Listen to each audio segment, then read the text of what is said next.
Hola, TikTokers. ¿Qué tal estáis llevando la cuarentena? Seguro que ya os habéis leído todos los libros pendientes, os habéis puesto al día con las series que teníais en pausa y ya no sabéis qué más hacer, ¿cierto? Pues no os preocupéis, porque hoy os traemos un plan que os pondrá los pelos de punta.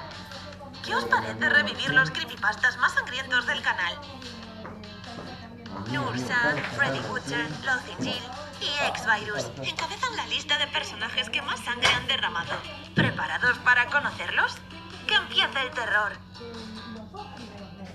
Anne era una tímida joven de 24 años. No tenía demasiados amigos, ya que su Yo trabajo quiero ver qué es lo que casi la estás mirando. totalidad de su tiempo. ¿Qué es eso? Era A ver. enfermera en un Estoy importante grabando un hospital y le video. encantaba sentir. Pero me está sobrando. Trabajaba junto al doctor Sebastián, un joven médico muy respetado entre sus compañeros. Aunque era una persona cordial, siempre se mostraba frío y distante.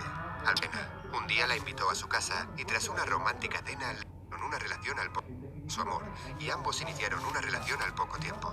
La colmó de regalos y de atenciones, por lo que su dicha no podía ser más plena. Un día la invitó a su casa y tras una romántica cena le propuso matrimonio. Te quiero estar siempre a tu lado, le dijo. Darse la vuelta y salir de allí, pero él la agarró y le golpeó en la cabeza, dejándola aturdida en el suelo. Notó cómo la agarraba en brazos y la acostaba en una vieja y ruidosa camilla al lado de la pila de cadáveres, atándola de pies y manos.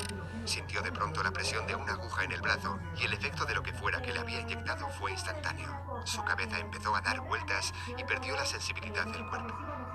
Vio cómo el doctor sacaba un enorme cuchillo de un cajón. Abrió los ojos de par en par, presa del pánico, pero ni siquiera pudo gritar. Se acercó a ella y apoyó el filo del arma en su pecho. Tranquila, no sentirás dolor. En un rápido movimiento, el doctor levantó el cuchillo y lo clavó en su corazón con todas sus fuerzas. Y lo último que Anne vio antes de desmayarse fue un enorme charco de sangre brotando de su pecho. Cuando la joven se despertó, tardó unos minutos en recordar lo sucedido. Seguía sobre la camilla, aunque ya no estaba atada. Había recuperado la sensibilidad de su cuerpo, pero ese cuerpo ya no le resultaba familiar. Se puso de pie y pudo comprobar que ahora era más alta.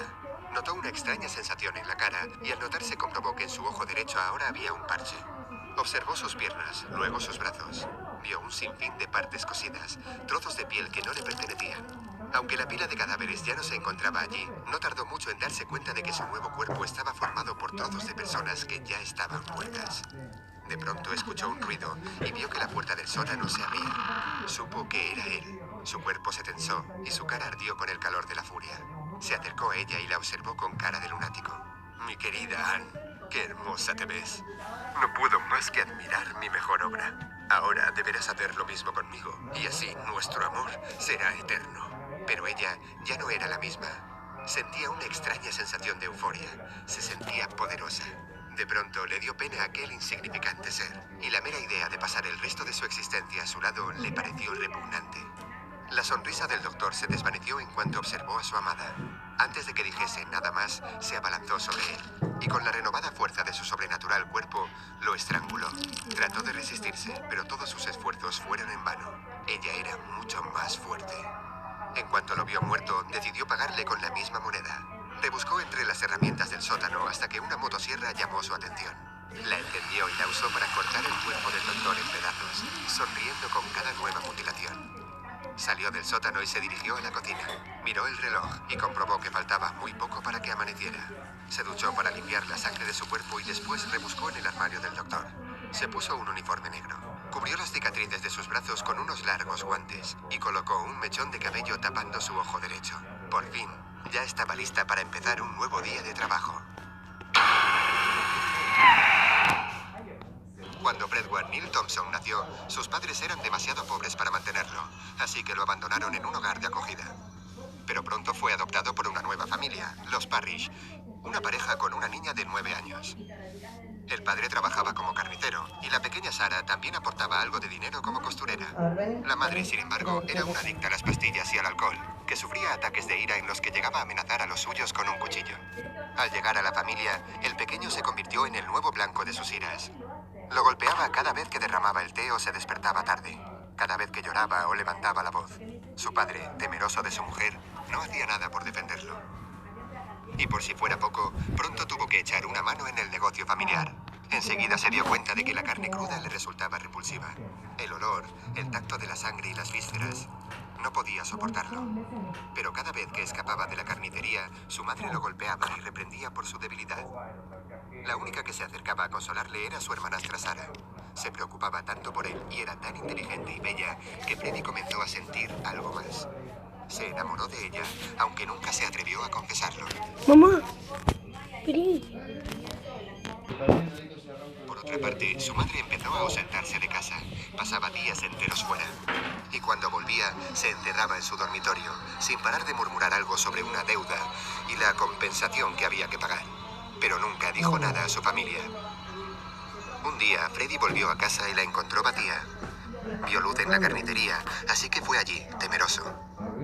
Al entrar se quedó helado al ver a un hombre grande con una máscara, cuchillos en las manos y el cuerpo ensangrentado. Ah, tú debes de ser el hijo de esa mujerzuela. Ven conmigo. Lo cogió de un brazo y lo arrastró hasta el almacén de la carne, el sitio que más temía. Lo puso frente a una olla humeante, llena de un líquido rojo y espeso. Si quieres salir de aquí con vida, tendrás que comértelo. Agarró su cabeza y la sumergió en el líquido. El olor le resultaba repulsivo, pero de alguna manera el sabor comenzó a gustarle. Empezó a comer sin parar, a pesar de que le dolía el estómago y se sentía pesado. De repente, unos dedos y ojos emergieron flotando del lodo rojo. Vaya, odias tanto a tu familia que has tenido que comértela, ¿eh? Miró a su alrededor y vio las salpicaduras de sangre por todas las paredes. Los habían matado allí mismo. Tu madre tenía una deuda con nosotros y os puso a vosotros como pago. Freddy comenzó a gritar y gimotear y se desplomó en el suelo. El hombre lo abandonó allí mientras se golpeaba la cabeza contra la pared, como queriendo despertar de una pesadilla. Finalmente acabó perdiendo la conciencia, agotado. Despertó días después en una clínica.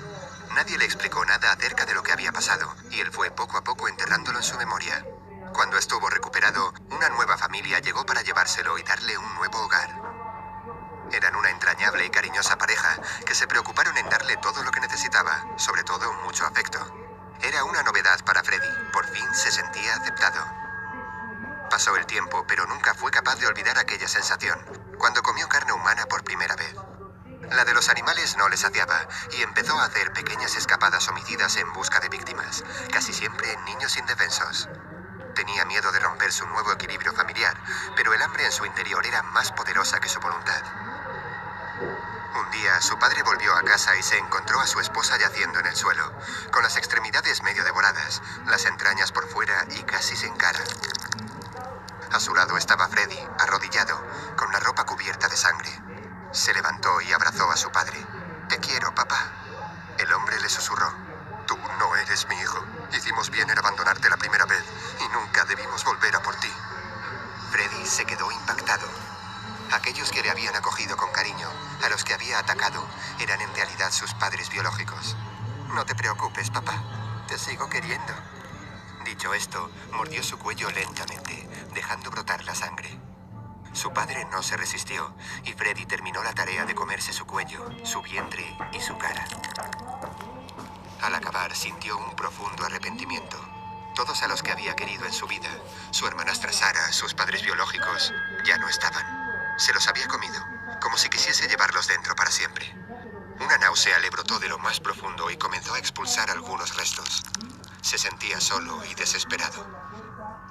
Comenzó a vagar por las calles y sin darse cuenta volvió a la clínica donde había estado ingresado. Quizá ese era su lugar, encerrado en una habitación, apartado del resto.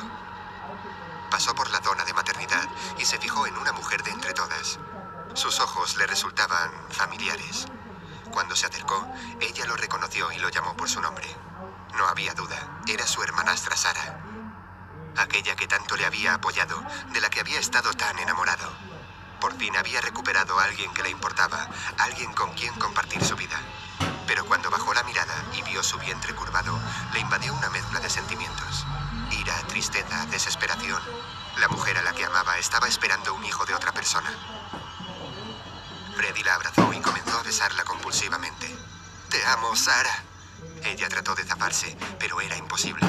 «Te amo y te llevaré conmigo por siempre». De repente, los besos se transformaron en mordiscos voraces. y Freddy empezó a devorar sus labios y sus mejillas. Ella trató de gritar, pero su voz pronto se ahogó y se desplomó en el suelo. La gente alrededor entró en pánico, pero nadie se atrevía a acercarse. Freddy continuó, devorando el cuerpo y las vísceras de Sarah. De repente escuchó un llanto infantil y sostuvo a la recién nacida en sus brazos, empapada en sangre. No te preocupes, Sarah y yo cuidaremos de ti. Todos nosotros, Sarah, mis padres, todos están en mí. Freddy miró a la gente desconcertada a su alrededor. No estoy loco, solo tengo hambre. La historia comienza con Mary, una niña muy creativa e inquieta que vivía con sus padres en una enorme casa en las afueras. Al estar alejados de la ciudad, le resultaba muy difícil relacionarse con otros niños. Pronto se cansó de estar sola y su prodigiosa creatividad la obsequió con una amiga imaginaria. Tenía solo 6 años cuando creó a Jill, y la proyectó tal y como le habría gustado que fuese, una joven amable y alegre. Vestía un deslumbrante vestido de colores, y siempre estaba dispuesta a jugar con ella. Desde ese momento, Mary y Jill se volvieron inseparables. Al principio, sus padres no le dieron más importancia, porque pensaron que se trataba de una simple etapa de la niñez. Pero pasaron los años y Mary se quedó atrapada en su imaginación. Se quedaba inmóvil en su cuarto hablando con Jill durante horas. Sus padres, totalmente desesperados, decidieron enviarla a un centro psiquiátrico.